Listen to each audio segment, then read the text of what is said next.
Hurry in to Whole Foods Market for their best of season fruit. The Sweet Summer Days sales event is on through July 30th with juicy savings on organic blueberries, organic strawberries, red cherries, and more. Like grill-ready, no antibiotics ever meats and sustainable wild-caught seafood. Explore aisles of fruity finds you can't get anywhere else, including seasonal favorites like peach Marion berry pie in the bakery. Sweeten up your summer at Whole Foods Market. Ask your doctor about Air Supra, albuterol budesonide. Eligible patients can pay as little as $0 per inhaler, subject to eligibility rules and maximum savings limits. Restrictions may apply. Visit airsuprasavings.com to learn more. Hi, everyone. We have a few announcements before we get into the episode. We have an Angel Watch on September 2nd that, if you are a Patreon supporter at any level, you will have access to via our Patreon-only Facebook group. We'll be watching I Will Remember You, which, if you've watched, you know the sound of a heartbreaking. We'll be doing the Angel Watch with Jenny Owen Youngs of Buffering the Vampire Slayer, and all we have to say is, wow. People have been asking how we're going to handle I Will Remember You, and do not worry, we have some plans. Also, we have shirts. They're super comfy. The color brings out the blush in your cheeks. And the logo was designed by Kristine Thune, which means it's a collector's item. You can go to angelontop.com, click on the store tab, and find that little cutie. And if you're a Patreon supporter at the $10 level, there's a discount code to get 20% off. We are also going to be recording our first mailbag episode soon. So if you'd like your question to be answered on that special Patreon episode, email us at angelontoppodcast@gmail.com. Even if you are not a Patreon supporter and you want to ask us a question, go for it, because if your question gets answered, we'll send you the episode because we're very thoughtful and kind. That's all one word, angelontopodcast@gmail.com.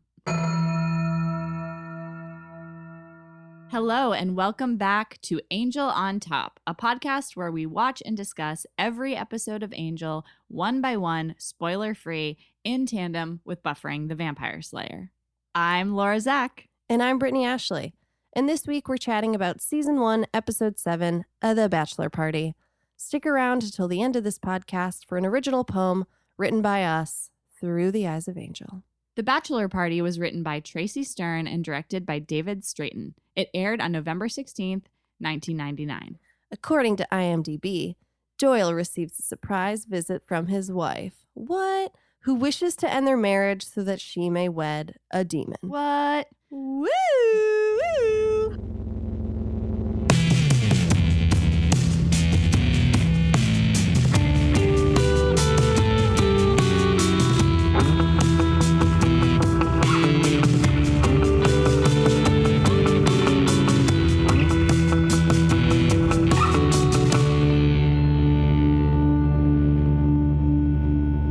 Good ep. Okay, so let's talk about this first scene because Library Bay. So Angel's idea of a perfect night is staying in to read a book, and Doyle's perfect night is going out to a sports bar. And last night, Laura and I had every intention of going to a sports bar and read books. Wow. Like life imitating art or art imitating life? I don't know anymore. Brittany had it in her head that it would be serene and peaceful at this local bar, even though it usually is. Even though it was a Friday night and there's a special once a year festival going on in the middle of our neighborhood. So we brought our books. I brought a novel called Broken for You because nothing is hotter than a woman at a bar reading about how to heal. Healing rocks. But it turns out that we didn't even have enough elbow room to even like open a book if we wanted to. Yeah, we couldn't even hear each other talk, let alone our imaginations running wild. But usually it would have been a very cool marrying of both of their ideal evenings. This is also showing me that Angel might be a little bit my type. You know what? Are you hashtag buy for Boreanaz? I'm having a little buy for Boreanaz. I really want to make that into a jingle because there was one moment that I'll mention later in this episode that I saw someone else turn buy for Boreanaz. Oh, yeah. So meanwhile, Cordelia is having the opposite night that I ever want to have, which is going on a date with a man. Okay, that's not misandry, folks. That's just preference. She's super gay. Yeah, that's just preference, people. But it's not just any old man. It's Pierce, a very wealthy stock trader. Is that what the term is? Yeah, I I don't believe know. My so. feeble female brain can't really wrap my head around it. But shallow Cordy is in full force. And about this scene, I expected Doyle to be all protective, but then Angel comes in being protective daddy. Angel and Doyle swoop in like protective older brothers. They want to know if Pierce has a job, where he's taking her for dinner, what time to expect her home. Which also, they don't live together. Right. But this part where Angel's like, how late are you going to be? And she says, don't wait up. But what she's really saying in that moment is, oh, we'll be fucking this evening. But also, do you understand how logically that doesn't make sense? Like what, he would return her to her workplace? Well, that's dinner? where her car is. Oh, okay. But they also focus on Angel's expression more in that moment than Doyle's, which I found very interesting, where she's like, don't wait up. Well, I think from an audience perspective, we know a little bit more what's going on in Doyle's head regarding Cordy, whereas with Angel, it's a little bit more nuanced. Like I think that we're starting to see shades of the familial in their interactions. And I mean, sure, this moment was a little bit patriarchal. Yeah. I mean, more than a little bit. It was a couple of men peacocking about taking responsibility for and having some sort of level of ownership over the woman who's going on a date with another man who's peacocking. But, it's sort of one of those things that's like, if we could just take the gentlemanly part and leave the context of oppression out, then you'd be winning the butch off. Right. Well, they're acting a little too possessive to be true butch. Totally. If you just concentrated the gentlemanly or like the chivalrous aspect without the systemic context of... Right. I don't know that we've talked about the butch off on this podcast yet. I mean, you'll organically very much become familiar with this, but Brittany and I have a running bit where we compete for who is more butch, given that neither of us are butch in the traditional butch presenting way, which is a valid identity. Right. But we're talking about like butch energy, which represents like thoughtfulness, supportiveness, unflappable confidence, resourcefulness, conscientiousness, just really all the best parts of like chivalry, but without like toxic masculinity. Yeah, performative masculinity, basically. And so in this moment, I would say Cordelia wins the butch off. 100%. Because she's like, I can take care of my damn self. Don't you worry about it. I am sexually liberated. Do not wait up for me. But then she leaves and Doyle's like, yeah, she's not going to be into me because I'm not that guy, right? I love how someone called out that your Doyle accent sounds like Australian. And I just really like that you're unapologetically leaning into that. Let me just get a steak on the barbie, Angel, and I can't do his accent. No, you can't. You just sounded like a mobster. I was so good at the Daria impressions. Now I feel like at a loss. This is harder. Then while Doyle is flipping through a book, oopsie, a bookmark falls out, and it's a Buffy headshot. Yeah, it's legit Sarah Michelle Gellar's headshot. Like she may have gotten the role with that picture. Or like a J.C. Penney's like glamour shot. And Doyle's really hamming it up in this moment. He's basically doing like the cartoon, like, wowie. Oh, yeah. And it basically ends with, so did you used to date her? Which also, okay, so one, if that was Angel's ex, which obviously it is, wouldn't making all the aforementioned hubba hubba noises make things a little weird? And then two, why would you follow it up with, do you think she'd be into me? And then three, doesn't Doyle know the definitive history of Angel? And wouldn't he probably know that this is Buffy? He says I wonder if she likes guys with Irish accents before he knows it's Buffy. But he asks for, like, it's basically like three in a row of like, this an old squeezy is? You think she'd be into me? It's just weird unless like demons are like lesbians and they don't care about each other's feelings when they date each other's exes. You make a really good point because a lot of my thoughts about this episode that we'll get into is from the queer vantage point and how queer I feel like the relationships are in this episode. I didn't pick up on what you just described in this moment, but it's fitting that it precedes what is to come, which we'll get into. And then he gets a vision migraine. It looks like a Rob Zombie music video, and it's about a vampire nest downtown that they have to save this dude. Opening credits. Detective Angel. Oh, God. Fun story. I'm happy to take responsibility and own what has just occurred. Yesterday, we recorded a really brilliant, probably 90 minutes of commentary on this episode. Of hot content. The hottest goss for Joss. And not to, like, truly objectively, I think it was one of our strongest episodes yet. Like, as you all know, we're finding our groove. We really found it. We found it for 90 minutes. And we were in such a groove that I did not stop to save the session as we went, as I normally would do. And at the very end, we stopped. The whole It all thing deleted. Was, It all deleted. It was all gone. It was incredibly traumatic, to be honest. Not to be a snowflake, but it was really bad. It ruined my night. Swirling in grief. And so then we reconvened this evening, the next day, and started to record another chunk. And we did about 20 minutes, and I realized I was only recording Brittany's audio. So here we are.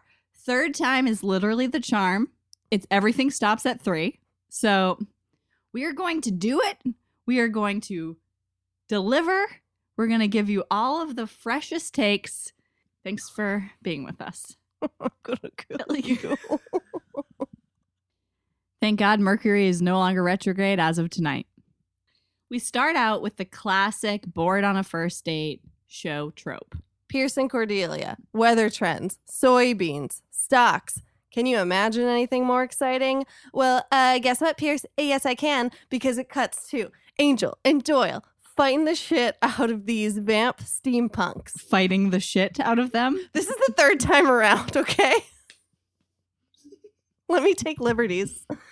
We also find out in this fight that Doyle is a much more strong fighter as a demon. However, he doesn't choose to present that way, which makes Angel question that. But we did see Angel be faced with that same predicament throughout some of Buffy. I feel like Doyle's reason now in this episode is more about staying connected to his soul and his humanity. Like, it's kind of coming from a guilt.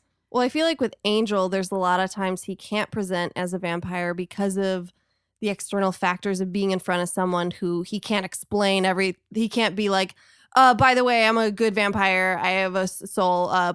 Please just like let me do this. You know what I mean? Like when he was in the police station, he couldn't, present as a vampire, even though he would be a much the more whole stronger. like ask forgiveness, not permission doesn't really work when you're a vampire. Exactly. So to eschew any type of like discrimination or like jumping to conclusions, I think he just chooses to fight with his beautiful face.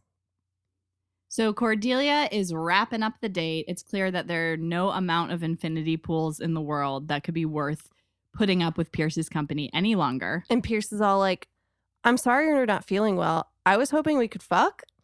And then Cordelia's like, yeah, I know. Bummer, right? It's so crazy how you've memorized the script verbatim. Yep. I have a lot of time on my hands. And he's like, let me walk you to the door. This neighborhood seems a little sketchy. And all of a sudden, this vampire that was following Doyle back to the office runs at them, and Pierce fucking runs away back to his Mercedes. Clearly not as brave as he wanted to make it seem like he was. He's all posturing to win the butch off, and then very quickly that's put to the test and he fails. And then Cordelia, because she's from Sunnydale, bitch, starts biting the vamp's hand. She's not going down easy. And then in heroic fashion, Doyle's all like, hello, I have a crossbow. And it's clearly mimicking and in some way mirroring Cordelia's crossbow empowerment moment from Room with a View. I think that was from a different episode. Was it? Yeah. Oh, I guess I just associate her empowerment with Room with a View. Right. Yeah, that was like her empowerment episode.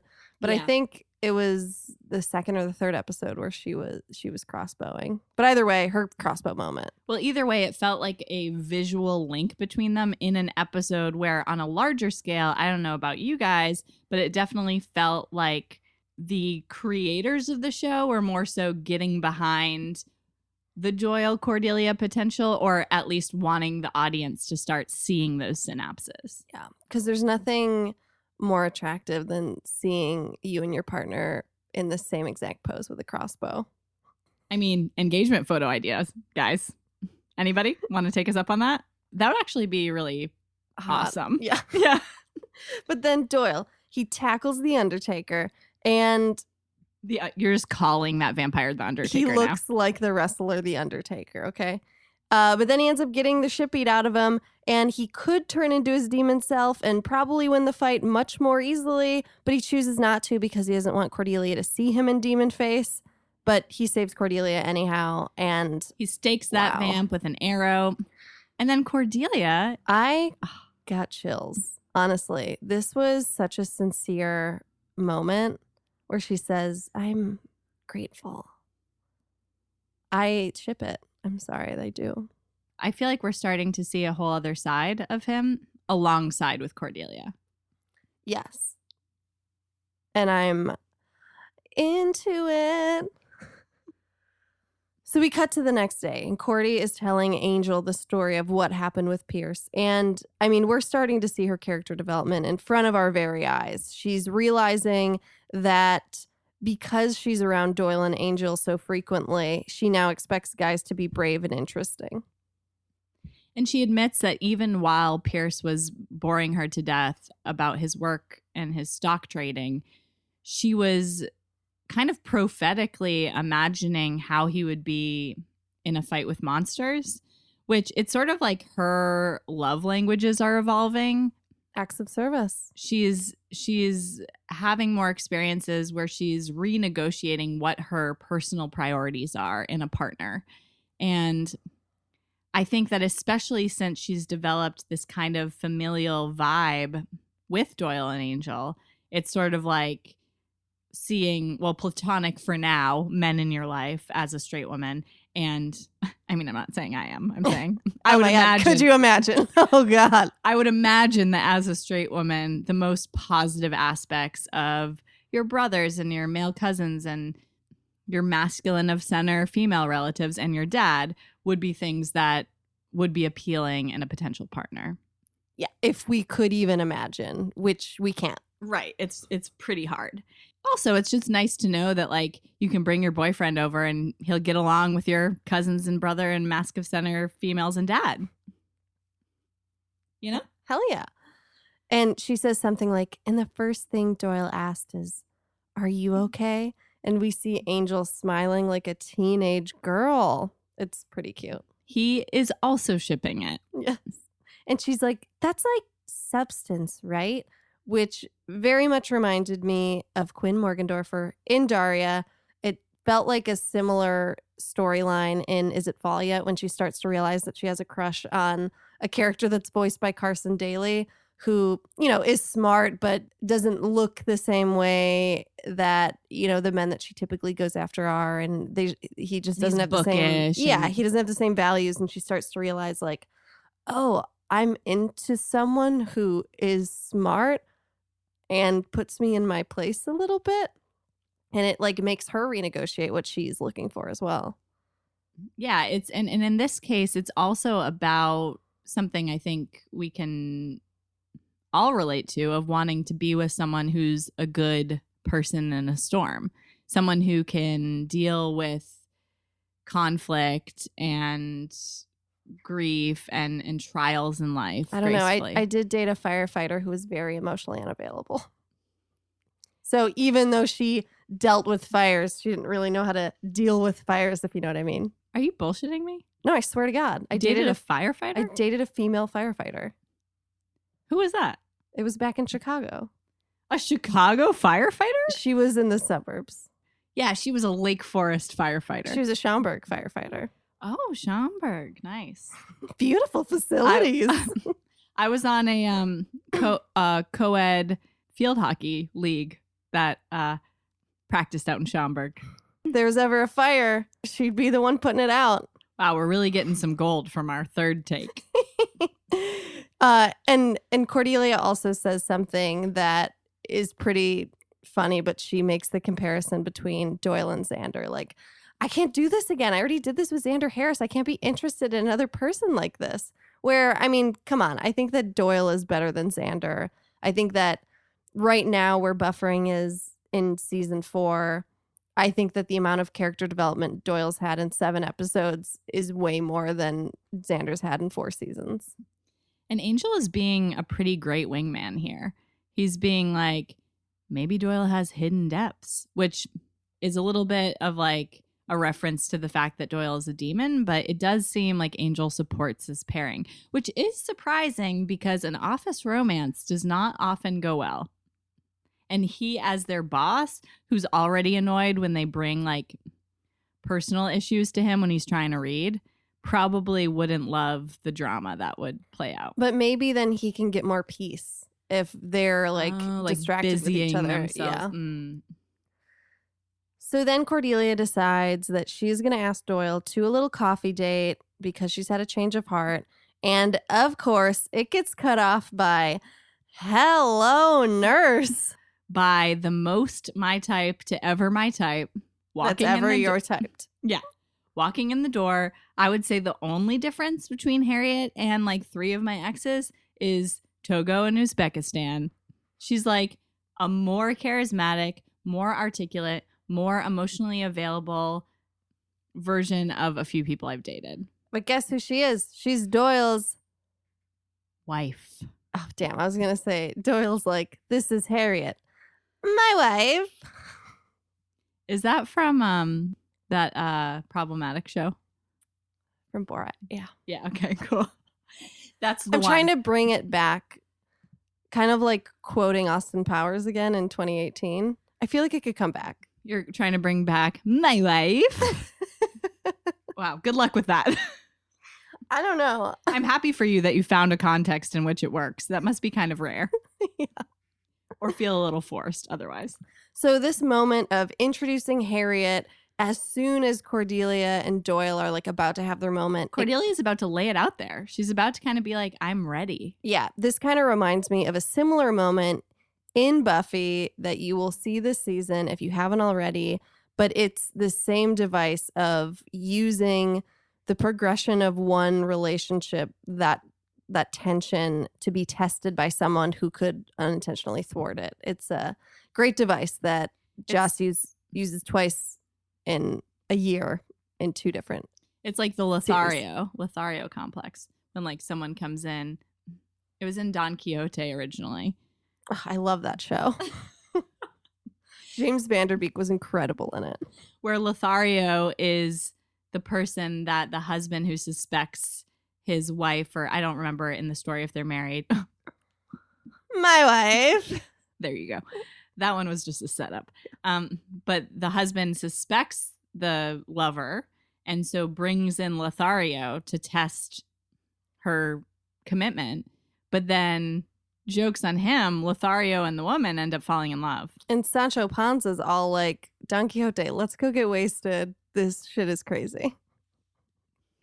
Exactly. So Harry and Doyle haven't seen... Oh, by the way, she goes by Harry, not Harriet. So hot.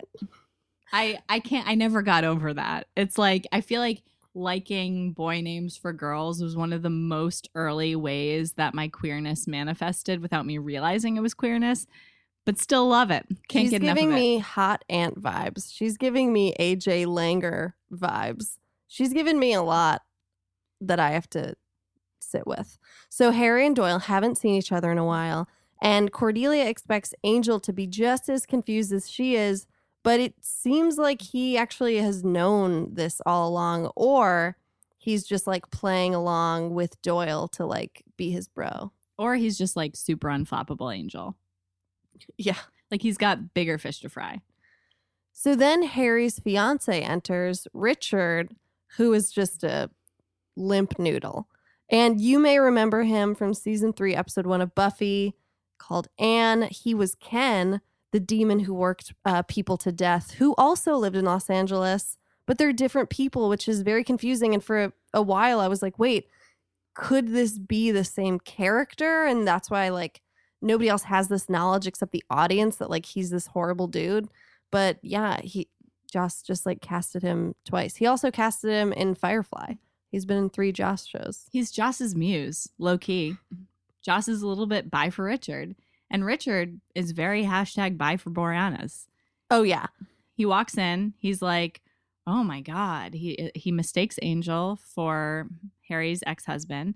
And it's like, oh, my gosh, Harry, you left out the part about how handsome he is. Yeah. And it's like we were all thinking it.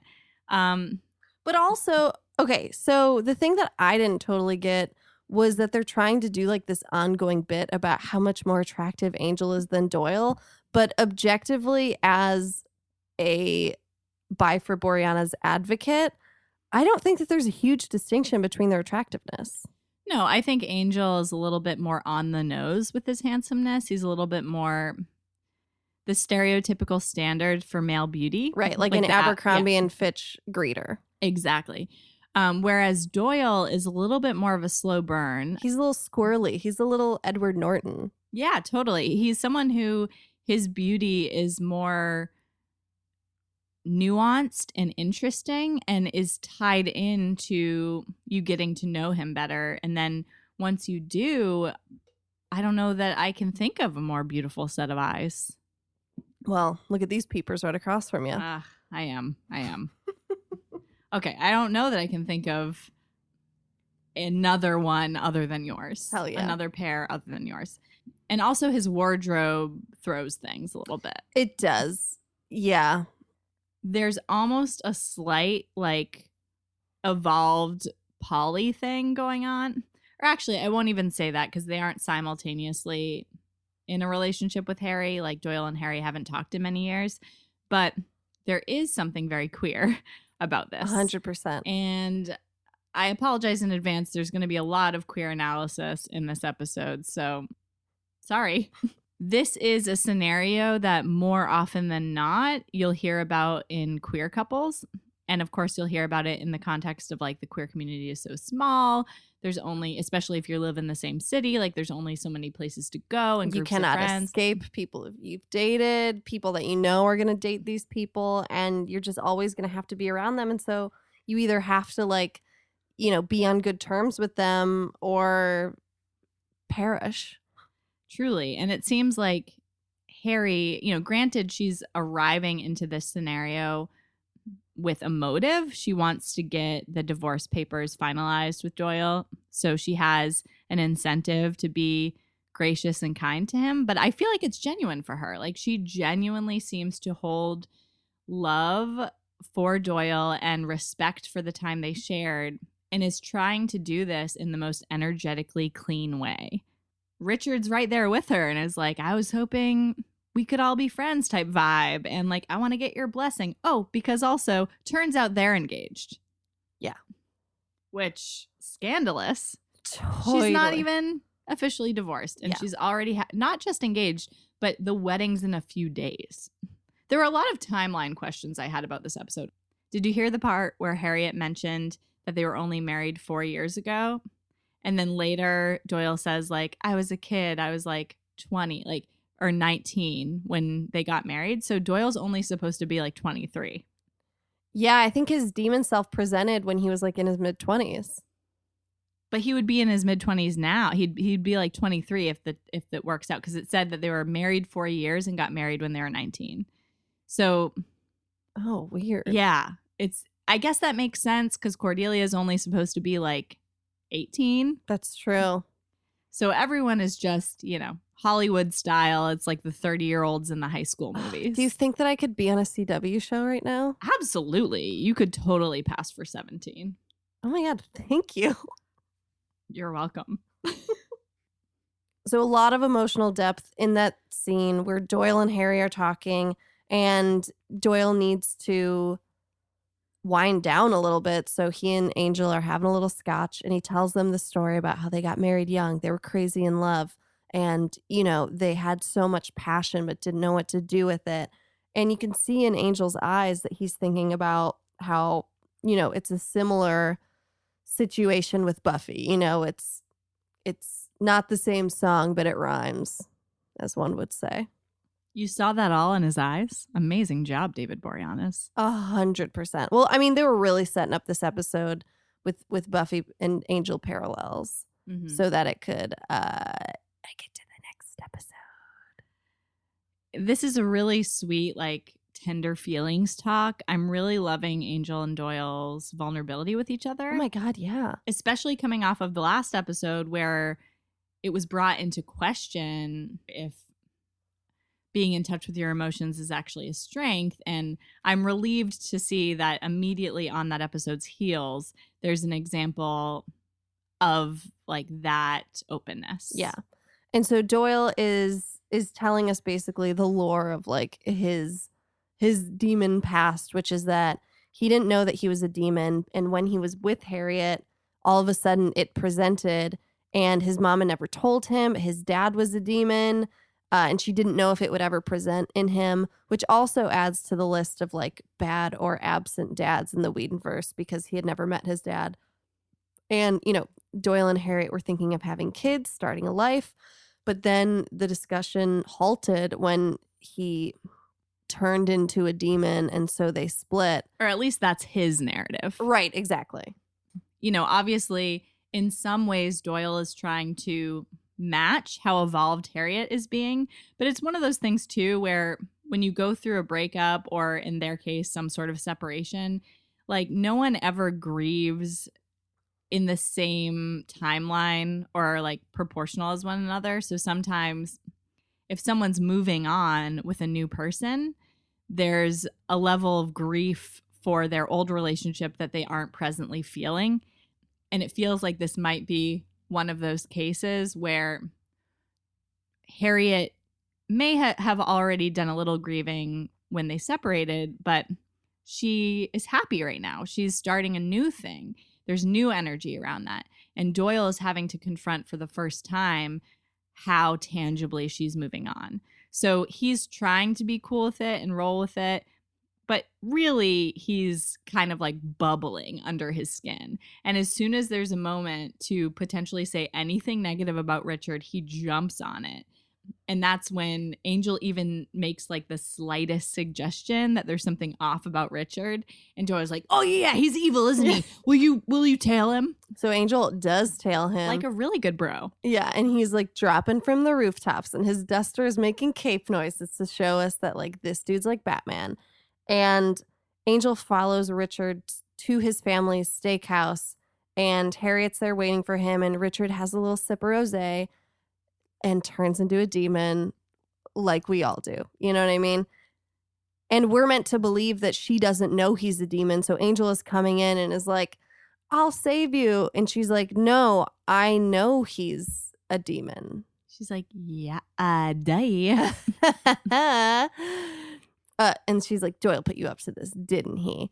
And so we hear a little bit more about Richard. He is part of the Anamovic demon clan, which apparently they're very peaceful.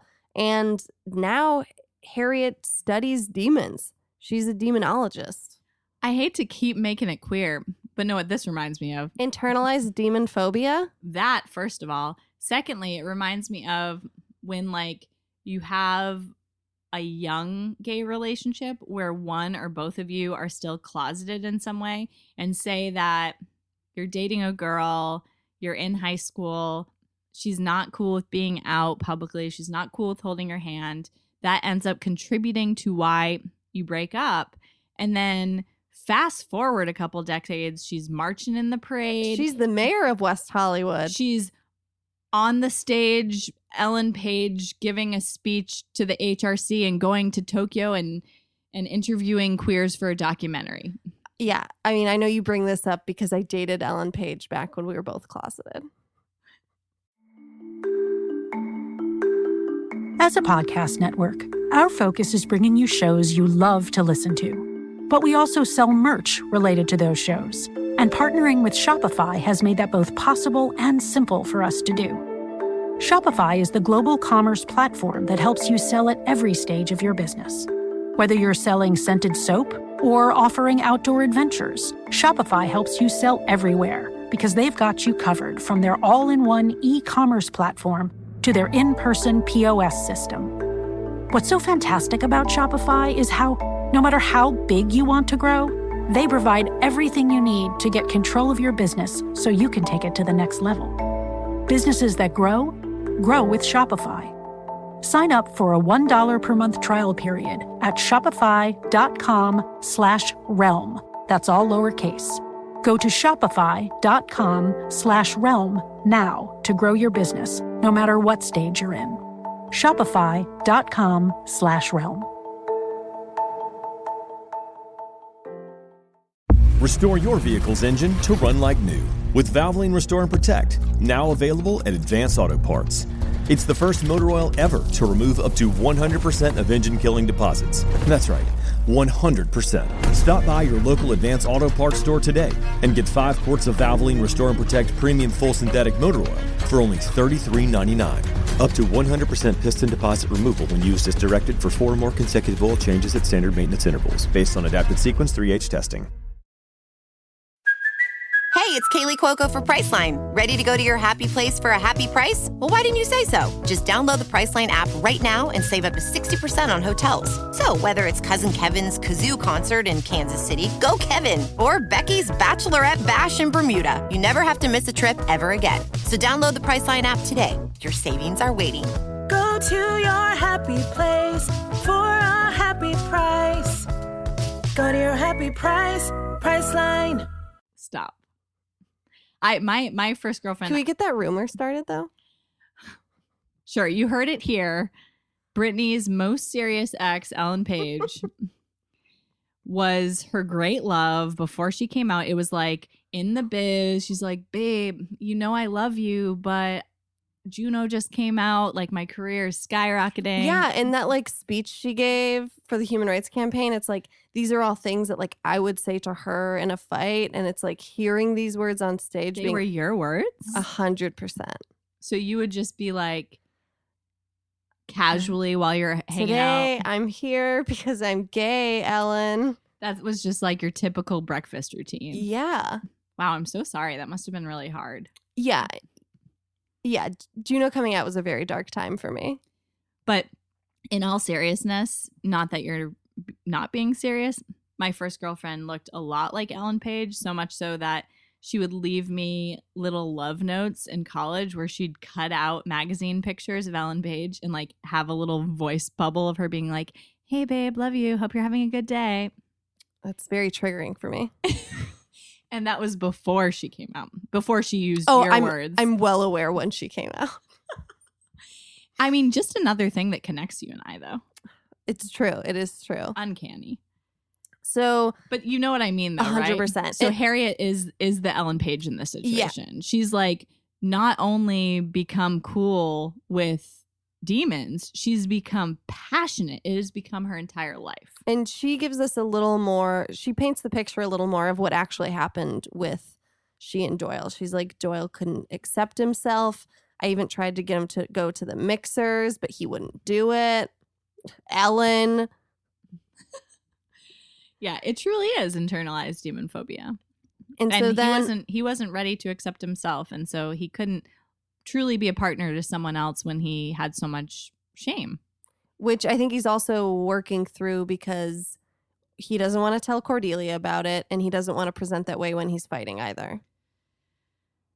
I do feel for him, though, in this whole scenario, like how rough it is to have your ex swoop in, look so good, clearly have done so much work on herself, be so clear about everything. And then have a gay travel show. And meanwhile have chosen a wet noodle for your spouse. Exactly.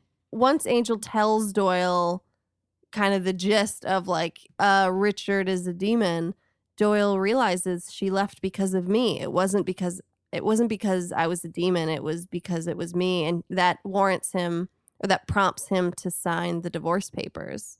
And Harry asks Cordelia if she wants to go to her bridal shower. Meanwhile, Richard asks Doyle if he'd go to the bachelor party.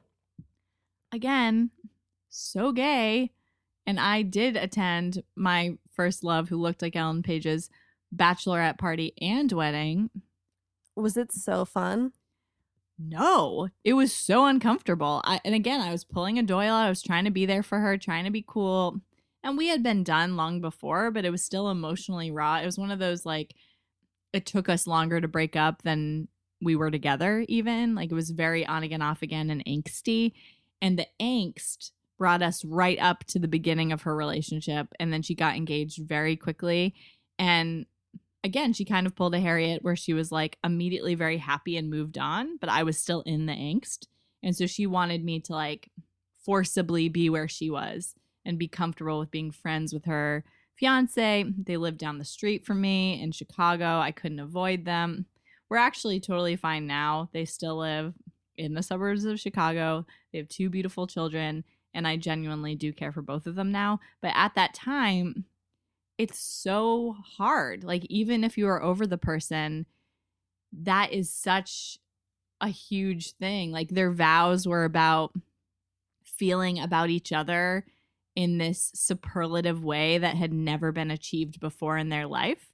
And that's just not something as a former very serious partner and love of someone that you want to hear uttered. Like, I know it happens, but you don't want to like bear witness to that. But when you invite them to your wedding, it's going to be the same thing, you know?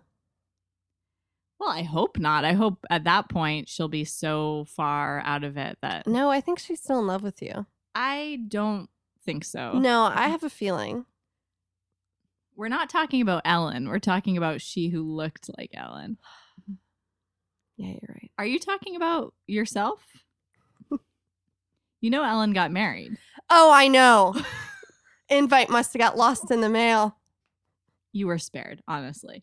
And it's really cute that Cordelia and Harriet have this quick little bond, which might seem unexpected, but at the same time, Cordelia has been surrounded by dudes. Even her roommate, Dennis, is a male ghost. Right. I mean, the only women that she's actually been around lately has been Kate. When she was like on MDMA. Yes. And then also the ghost woman who was trying to kill her. And any other women have been people fixated on Angel and wanting his help. Right. So not necessarily like equals or peers. This is a strong woman showing up being like, I'm ready for some solidarity. I'm ready for some companionship. And I'm beautiful. And look at me. So now we're at the Straley house and we see that Richard and his family are just like this Kentucky Fried Chicken loving family. And his brother is not super into, but they're going through what's going to happen with the bachelor party.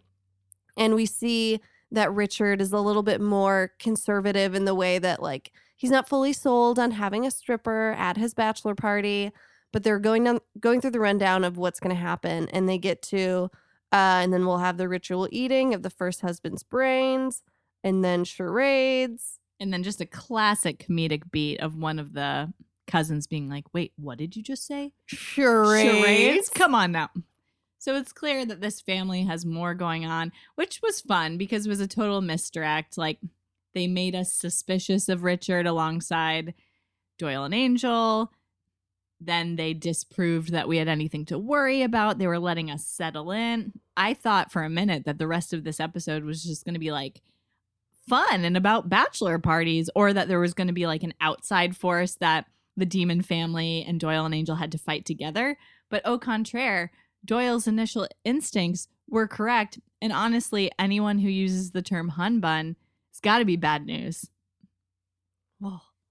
So now we've got your classic gendered heteronormative marriage rituals. We've got a bachelor party.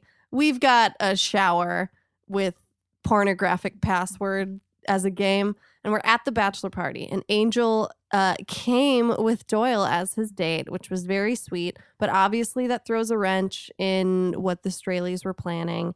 And also the music that they're playing in the background sounds like the opening song in the Buffy movie. Very confusing. Like CNC Music Factory. Can't dance with me, can't get no more. Doyle and Richard take shots to Harriet.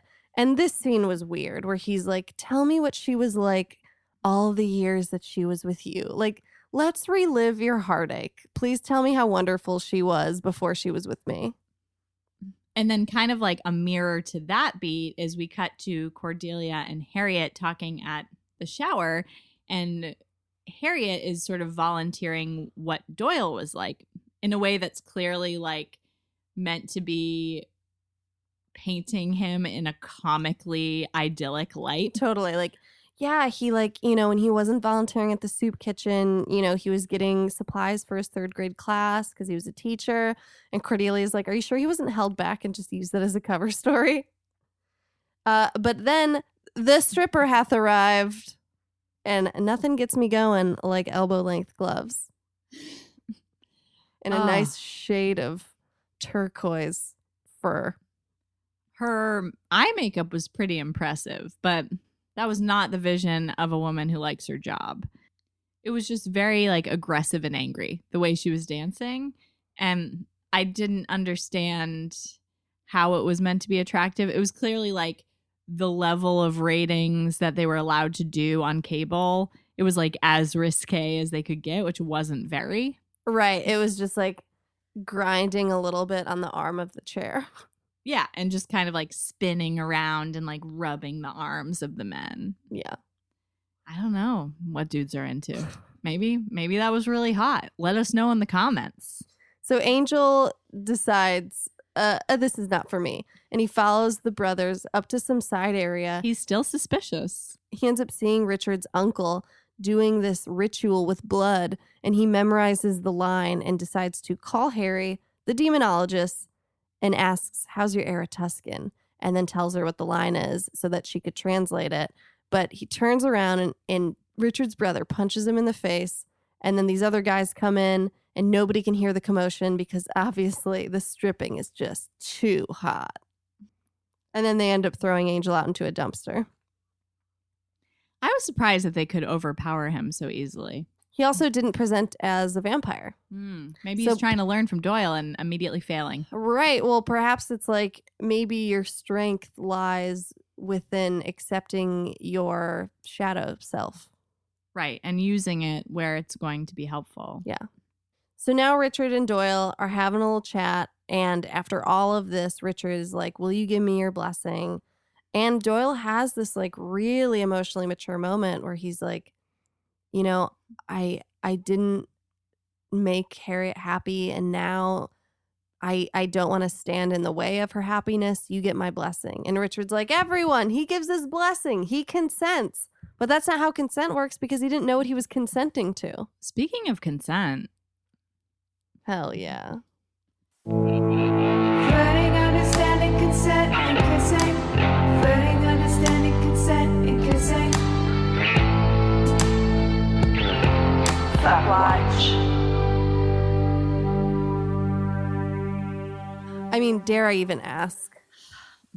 This is really the first time so far in this show that it has been a no-brainer. Yeah. It's soon as I saw that rogue curl come in, I was like, well, I know who Laura's picking. Yeah, what is it with me and curls? I'm a big fan. But it's not just about her looks. Obviously, she's beautiful, but there's something so, like, pure, sweet and available, but also takes no bullshit. Like, has seen the world, knows what she wants, holds her experiences and her past loves with a spirit of, like, gratitude and respect. You're talking about Richard's mom, right? What a silver fox. Sorry, my pick is Harriet. I feel like very on brand, and I feel a little bit self-conscious because I am aware of certain patterns in my interpersonal. You were pandered to in this moment. I mean, yeah, demonologist, absolutely. hot aunt, available, loyal, intelligent. Well, that's what I'm saying. Like, my patterns in my own life have only satisfied maybe like 2 of the things you just said. Like, not so much the availability part. So it was sort of showing me like the form of my type is what Harriet was. And she also just seemed like a lot of fun. So yeah, my pick is Harriet, aka Harry, Dream Girl. How about you, Brittany? Yours as well? No, actually. What? Yeah. Well, one, I'm not going to pick the same person as you. You can, though. And listen, I see a Laura's type on the street. I walk the other direction and say, hey, Laura, go to that street. You know what I mean? I'm not going to pick your pick. But for the purposes of the fuck watch, I think there are going to be certain times when, out of necessity, we like the same person. 100%. But this time, I was more drawn to someone else, actually. Are you really, or you're just doing it because you don't want to pick the same thing as me? You choose. Wow, so accommodating. Okay, who did you pick? So my pick is someone who really surprised me. I guess you could say that, much like Cordelia, after she was getting up off the sidewalk, I'm so grateful. I choose Doyle. Wow. Tell me all your thoughts on Doyle. So all my thoughts on Doyle are this. I mean, we just see so much more of a clear picture of him. I now understand his past trauma. I understand why he is the way he is now. I saw who he was in, what feels like a lifetime ago, but he still has all that experience. And I just see how much of a loyal, brave, upstanding romantic he is. I mean, I don't know. I was just really drawn to his story. And, I think that his story is relatable when you realize that maybe you've made a mistake or two and you want to do the right thing. And he wished for Harry's happiness. Obviously he doesn't want to get his brains eaten, but he was willing to give his blessing and do the mature thing. I don't know. I was really into Doyle this episode. And also knowing that he was with Harry makes him a little more attractive. I was thinking that too, but then again, she also picked Richard, and I have no interest in Richard. But I do think that picking demons is still a little queer. And that's why I also feel about Harriet, even though she's historically been with men and exclusively straight as far as we know. I don't, what happened in Togo? I was about to say what happens in Uzbekistan stays in Uzbekistan. Am I right? But I do think that in the world of heterosexuality, dating a demon is pretty queer. 100%. So she's probably open. And also, I feel like your choice of Doyle is a little queer as well. 100%. Flirting, understanding, consent, and kissing. Flirting, understanding, consent, and kissing. Fuck watch.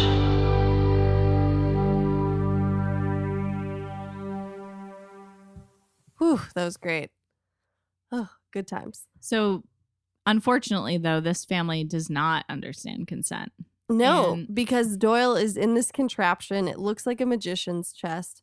And they all change into their demon selves.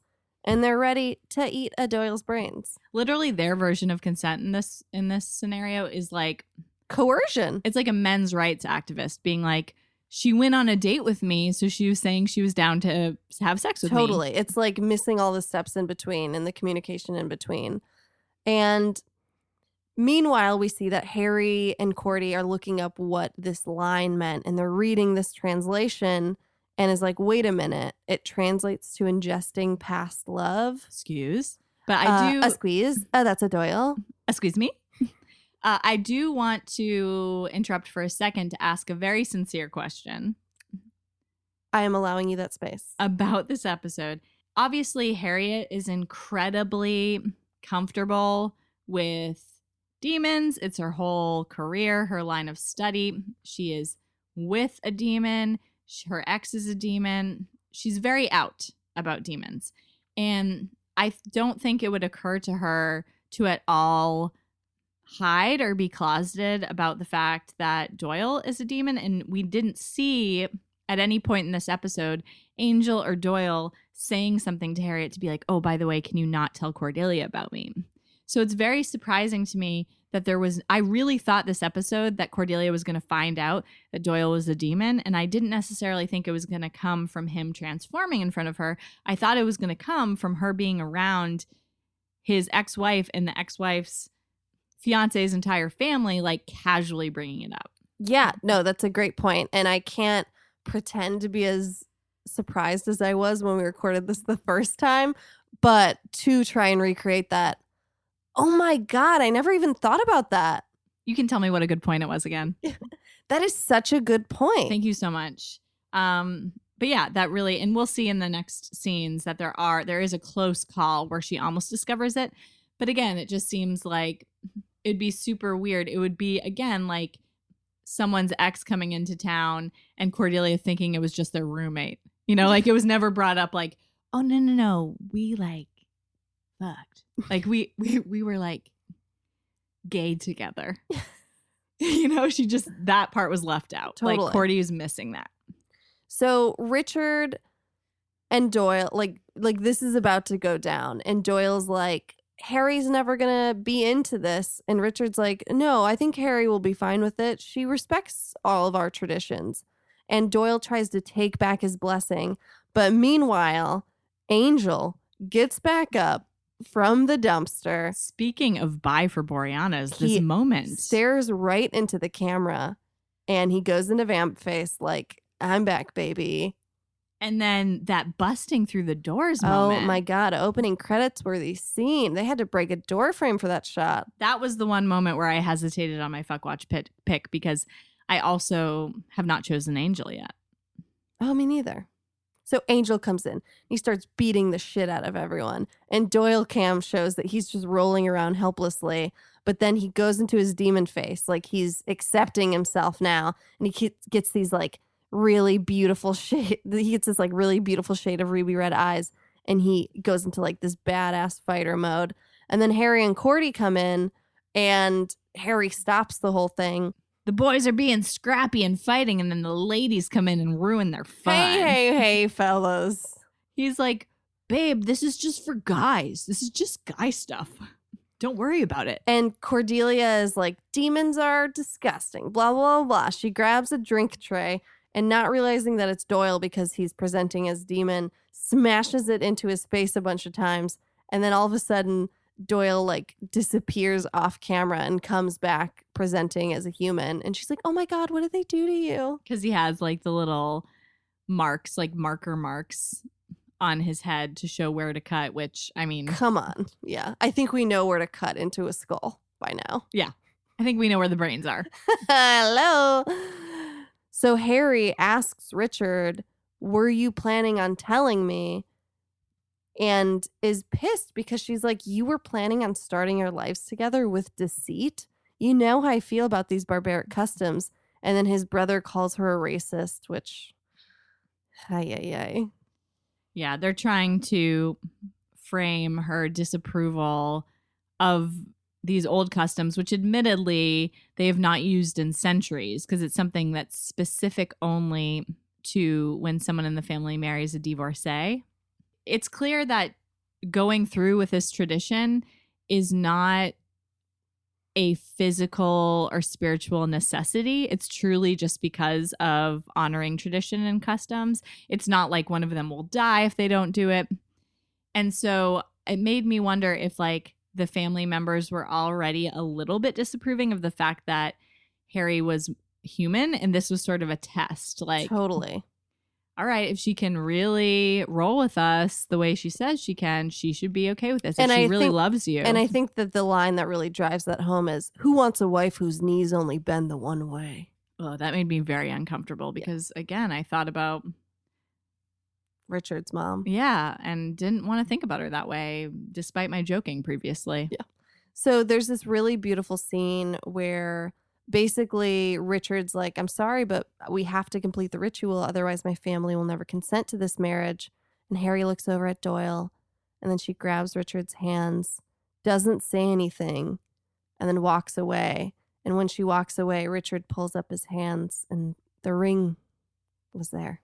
Economy of words, another really beautiful feature of I Harriet. got chills, honestly. You got chills a lot this episode, honestly. I was very cold. And so afterwards, we're back at Angel Investigations HQ. Doyle's moping around, and Angel and Cordelia are watching him from afar, being like, someone's got to go in there and cheer him up. And Cordelia decides to do it. And Cordelia's like, are you going to become loser pining guy? Because we already have one of those in the office. And Angel's like, hey. And, she's trying to... It's hard to tell if she's trying to make him feel better because she genuinely wants to, or if she's like, hey, remember where we were like a day ago when I was like about to ask you out? Like, let's go back there. But she's like, you can't live in the past. You got to move on. You got to let it go. Also, I don't know. Nice guys don't always finish last, Yeah, I really do believe in her sincerity. And that's part of the reason I do approve of them moving forward with a potential romantic relationship, because their friendship is very real at this point. And she genuinely cares about him and his feelings, regardless of getting something out of it for herself. Right. But of course, it's nice that it's charged with that. And then Doyle gets a vision, and it's Buffy. OMG. I would know those fighting moans anywhere. But she doesn't look like she's in trouble. But I think the implication is whenever Doyle only gets a vision about someone who's in trouble. Right. So either way, I bet Angel's going to want to look into that. Yeah, I bet someone's maybe going to want to go to Sunnydale soon. If I had to guess. So what was interesting about this episode is that it was like the hat trick of episodes that centered around a character that wasn't Angel. Room with a View was like all about Cordelia. Sense and Sensitivity was about Kate. And then, this was all about Doyle. And I think we're about to get a little more Angel, if you know what I mean. We're due. Detective Angel. Thank you for listening to this episode of Angel on Top. I'm Brittany Ashley, and when I'm not recording or editing this podcast, I'm editing another podcast called Don't Tell the Babysitter Mom's Dead, where I interview other people who've lost their mom, and it is a riot. I also write and act, and you can find everything at BrittanyAshleyFunny.com. And I'm Laura Zach. I just wrapped up another podcast with Brittany Ashley called Sicker Sadder World, in which we rewatched the entire series of Daria, including the films. I also write elsewhere and I act. There's a new short film called Foxytrot that is doing the festival circuit, especially the queer festivals, so check that out. You can follow Angel on Top on Instagram and Twitter at Angel on Topcast, and you can email us at angelontoppodcast@gmail.com should you have a query or a compliment. Or a question for our next mailbag episode. Hell yeah. You can also support us on Patreon if you do not already at patreon.com/angelontop. And we also have a sick shirt you can buy if you go to angelontop.com and click the store tab. And if you give at the $10 level on Patreon, you'll get 20% off the shirt. Also, please feel free to leave us a review on iTunes. Be really sweet if it's sweet. And do not forget to listen to Buffering the Vampire Slayer, the next episode, because we got to figure out what Doyle's vision was all about. You know what I mean? I do know what you mean. And now, the poem. Bachelor Party. I'm distracted from reading by his fraternal pleading, but to save my place is my true love's face. As Cordy seeks the wealthy and a home in the hills, her suitor repels heartache, chasing lowbrow thrills. In heated battle resisting his mutation most primal, the creature in me asks, is it self-control or denial? His charismatic bride has nothing to hide. She loves the life they once shared, and her new mate declared. Next enters the betrothed. It's a lot to compute. Something's off with that guy, even though he thinks I'm cute. Their tale feels familiar, tortured demon and mortal. At least Doyle evaded, getting sucked through hell's portal. Staking out the fiance turned me into an apologist. Who's the student and the teacher when you're betting a demonologist? The soiree of stags has more questions than answers. I break off to investigate. Also, I feel bad for the dancer. As I suspected, foul play is underway on tonight's menu, rockin' demon brain fillet. But the matron intervenes to spare the blood of her ex. Their tale feels familiar. No one's safe from love's effects. Dana Schwartz, and this is Rise or Die, the official companion podcast for Peacock's original series, Those About to Die. On this podcast, I go behind the scenes with the show's cast and creators to learn how they brought their brutal vision of Rome to life. Gosh, people will freak out. Rise or Die launches on July 18th. Watch or listen wherever you get your podcasts. Contained herein are the heresies of Radolf Burntwine, erstwhile monk turned traveling medical investigator.